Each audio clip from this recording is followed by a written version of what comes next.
नमस्कार, आपका इस वीडियो में स्वागत है। अगर आप बिजनेस करते हैं तो ये वीडियो आपके लिए है।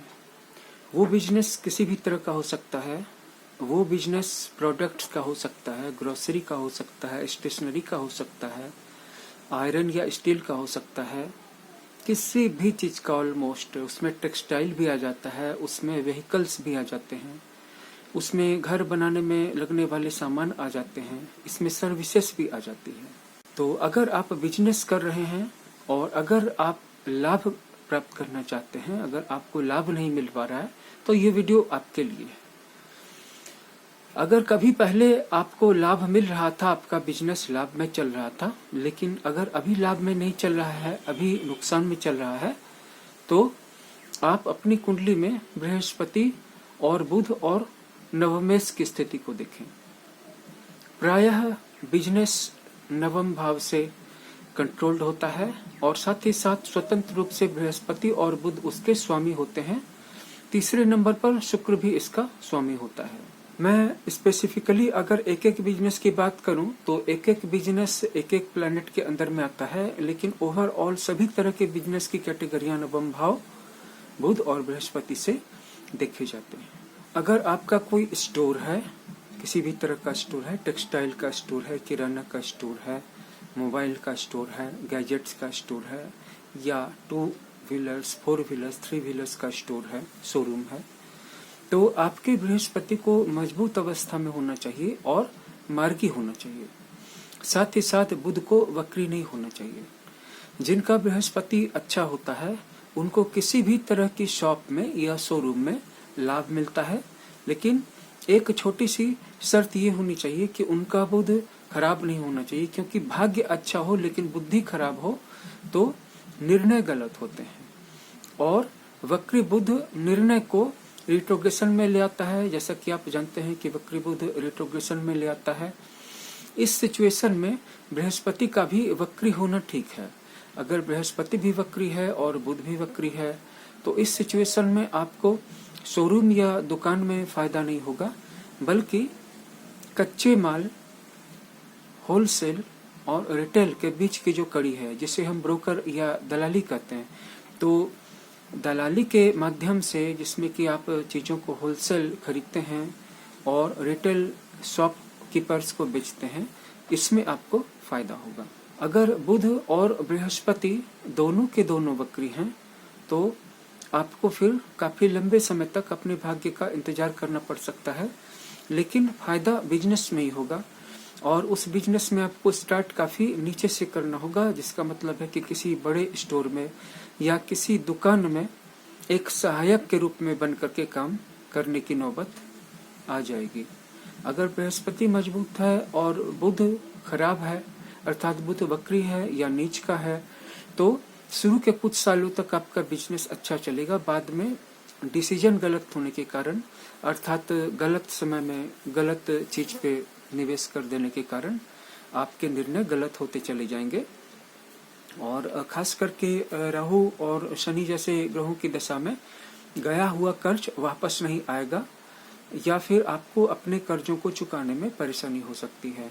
और ऐसा कब होता है? जब आपके खर्च कंट्रोल के अंदर नहीं हो, प्लानिंग के अंदर नहीं हो। अब इसे विपरीत ढंग से देखते हैं, अर्थात जब बुध मार्गी हो और बृहस्पति वक्री हो, तो इस सिचुएशन में दिमाग खूब तेज चलता है, व्यापार की समझ होती है, व्यापार की जानकारी होती है, मार्केट की नब्ज पकड़ते हैं। लेकिन जब आप खुद कोई बिजनेस करना शुरू करते हैं तो आपको वहां पर सिवाय घाटे के कुछ नहीं मिलता है। इसलिए मैंने कहा कि बृहस्पति का भी शुभ होना बहुत जरूरी है और बुध का भी। रह गई बात शुक्र की, तो शुक्र अगर अच्छी राशि में स्थित है, त्रिकोण में स्थित है, केंद्र में स्थित है, तो टेक्सटाइल में, ज्वेलरी में, आर्टिफिशियल ज्वेलरी में और आर्टिफिशियल डायमंड्स वगैरह में और रत्न में, जेमस्टोन्स में फायदा दे सकता है। साथ ही साथ ये कला और फैशन के क्षेत्र में भी आपकी काफी अच्छी तरक्की करा सकता है। ऐसी चीजों का बिजनेस, ऐसी चीजों का रिटेल या होलसेल, जैसे बुटीक हो गया, फैशनेबल डिजाइनर कपड़े हो गए और इनसे संबंधित वस्तुओं का भंडारण हो गया, स्टॉक हो गया, होलसेल हो गया, रिटेल सेल हो गया, या फिर ऐसे कपड़ों का सिलना हो गया, इनका निर्माण हो गया, इनका विपणन हो गया, इनकी सप्लाई हो गई। और ये बात ज्वेलरी के क्षेत्र में भी है और जेम स्टोन के क्षेत्र में भी है। ये सारी बातें बिजनेस के परिप्रेक्ष्य में कही जा रही हैं। अगर आप सिनेमा या टीवी के संदर्भ में देखना चाहते हैं तो इंडिविजुअली ये आपको अच्छा आर्टिस्ट, अच्छा सिंगर, अच्छा डायरेक्टर बनाता है, लेकिन कैमरे के पीछे भी प्रोडक्शन यूनिट में, एडिटिंग यूनिट में काम करने के लिए शुक्र का मजबूत होना बहुत जरूरी है और राहु का भी स्ट्रांग होना जरूरी है।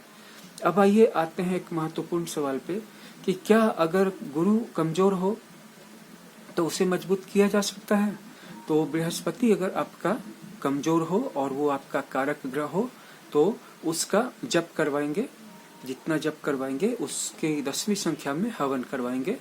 बृहस्पति के 2 मंत्र होते हैं, एक वैदिक होता है, एक तांत्रिक होता है।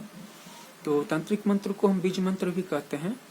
उनमें से एक है ओम ब्रीम बृहस्पतये नमः। तो ओम ब्रीम बृहस्पतये नमः इस मंत्र का ज्यादा से ज्यादा संख्या में जप करवाएं। तो अगर आपका बृहस्पति वक्री भी है तो मार्गी जैसा फल देने लगता है और आपके व्यापारिक निर्णय सही होना शुरू हो जाते हैं और आप शुरुआत जिस काम से भी करते हैं आपका वो काम सक्सेस कर जाता है। बृहस्पति को मजबूत बनाने के लिए पीली वस्तुओं को धारण करें, जैसे कि पीले कपड़े हो गए, पीला अंगोछा हो गया, पीला रुमाल हो गया। घर के पर्दे पीले रंग के हो, घर की दीवारें पीले रंग की हो, घर का बेडशीट पीले रंग का हो। सारी चीजें पीले रंग की ना हो, इनमें से कुछ चीजों को पीले रंग की आप रख सकते हैं। साथ में आप अपनी तर्जनी उंगली में, दाएं हाथ की तर्जनी उंगली में पुखराज धारण कर सकते हैं। पुखराज थोड़े महंगे आते हैं, उनका सब्स्टिट्यूट टोपाज आता है।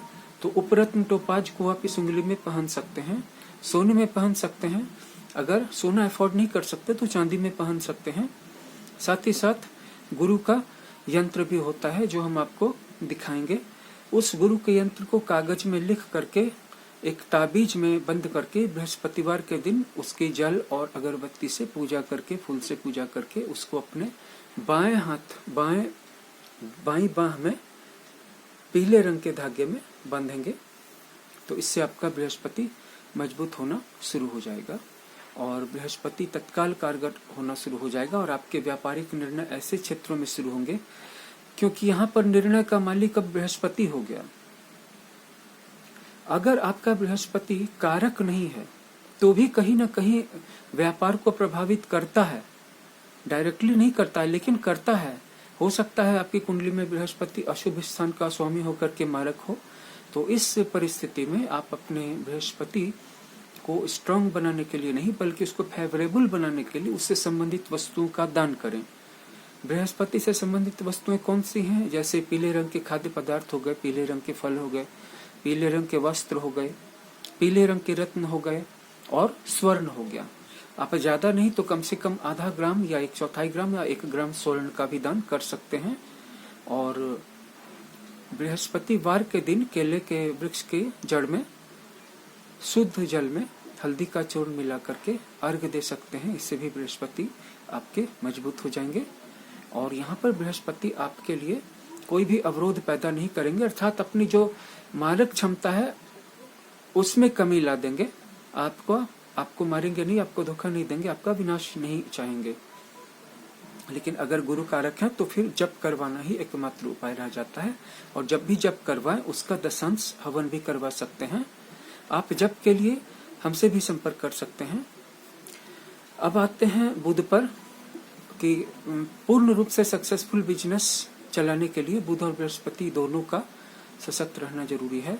अगर बुध वक्री है और बुध अगर कारक है तो बुध से संबंधित वस्तुओं का दान करेंगे। अगर बुध मार्गी है और कमजोर है, मतलब कि नीच का है या पाप भाव में बैठा हुआ है लेकिन मार्गी है, तो फिर इसका जप करवाएंगे।